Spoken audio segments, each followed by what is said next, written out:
We left off in 2019, right before the world turned upside down. My debut album Daybreak was out, and honestly, I didn't really know what to do with it. I was proud of the album. I still am. But once it was released, I still felt lost. I wasn't hitting the ground running. I was standing still, second-guessing myself, beating myself up over my delivery, hearing everything I could have done better, and what could have changed.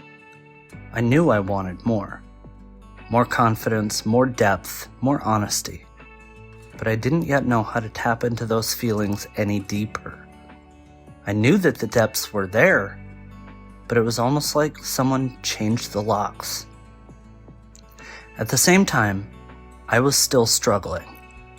The aftermath of a deeply traumatic 6-year relationship had been unfolding quietly in the background. It wasn't a single explosion. It was erosion.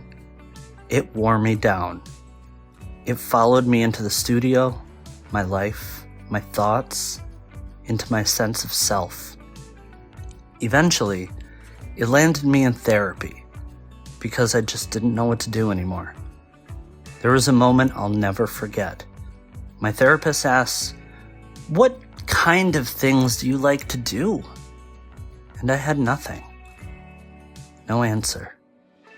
I had lost the pulse of who I was entirely.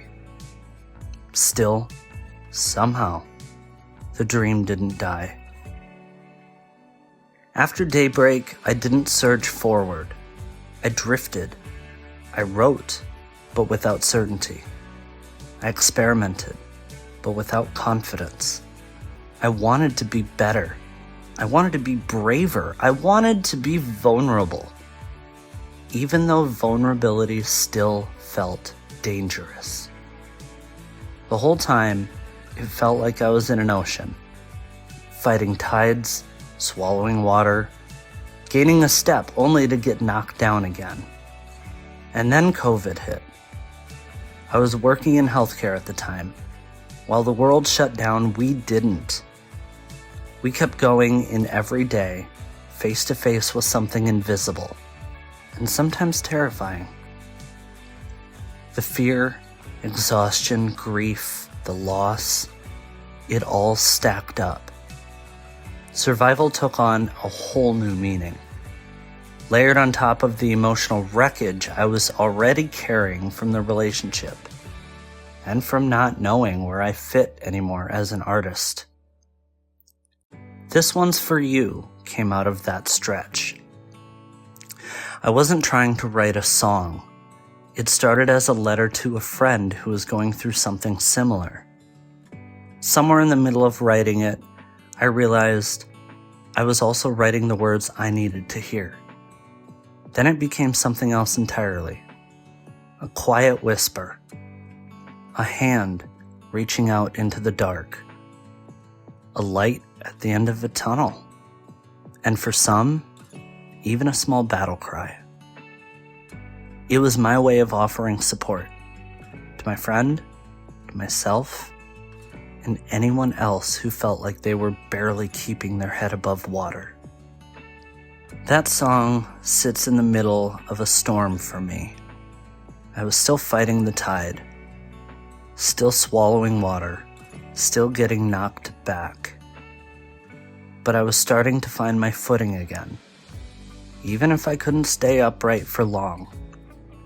I wrote more songs, let a few more demons surface, but the pressure kept building. Work stress exploded. Emotionally, I was on fumes. Eventually, I knew I couldn't keep bracing myself against what was coming. I needed a change, and emotionally, I was spent.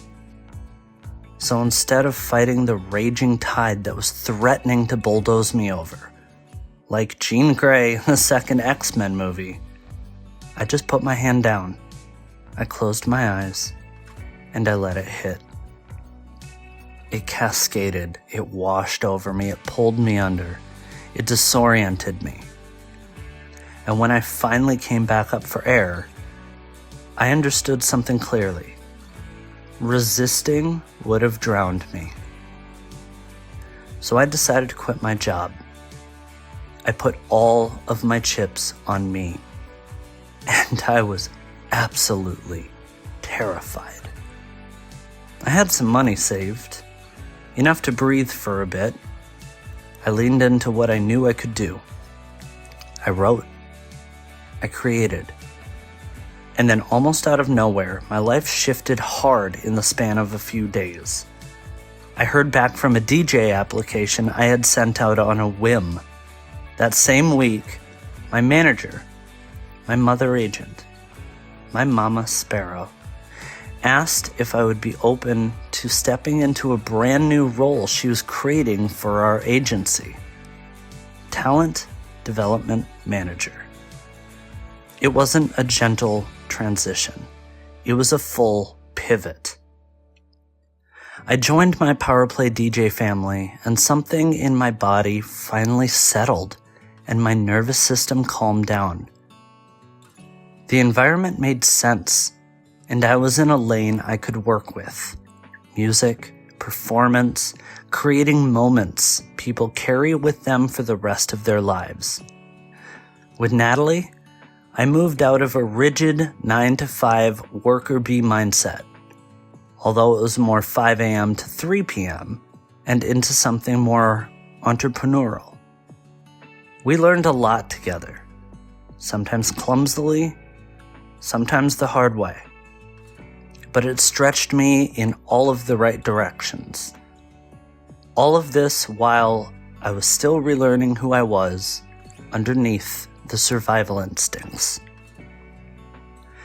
That year taught me the rhythm of my new life. My confidence grew slowly. I broke old habits, built better ones. I traveled more, which is always good for my soul. And I wrote again. There were gnarly speed bumps along the way, but without them, I probably would have wiped out completely. Ironically, just as I started recording again, I lost my voice. Completely. More than once, and for months at a time. It was frustrating, humbling, and cruelly symbolic. Eventually, though, I healed. I met incredible people with my new life. I had moments that made me stop and think, how did a kid from small town South Dakota end up here? And I was genuinely starting to feel I was on the right path again. Don't get me wrong, there are still moments and some pretty heavy storms I continue to navigate. The biggest one being losing my dad in 2023. Something I haven't really talked about yet. Part of me still feels like it hasn't unpacked that suitcase of emotions. I miss him dearly, and I wish we had more time. But loss changes you. It teaches you what you're capable of carrying. I've lived in the darkness. I've been to the edges of it. I've clawed my way through survival mode. I've stared down the kind of emptiness that makes you question whether getting back up is even worth it. I fought my way back from the near total annihilation of who I was as a person, as a human being. I've contemplated my own mortality, and I've sat in the same room, shoulder to shoulder, with people actively questioning theirs. I've been hollowed out, discarded, and left to rebuild from whatever pieces were still breathing. And still, I got back up. I got back up. Like a lost flower grows through broken ground, fighting wind and weather, I won't stay down. Cut down by you, but I grow through. this next chapter of my life metamorphic.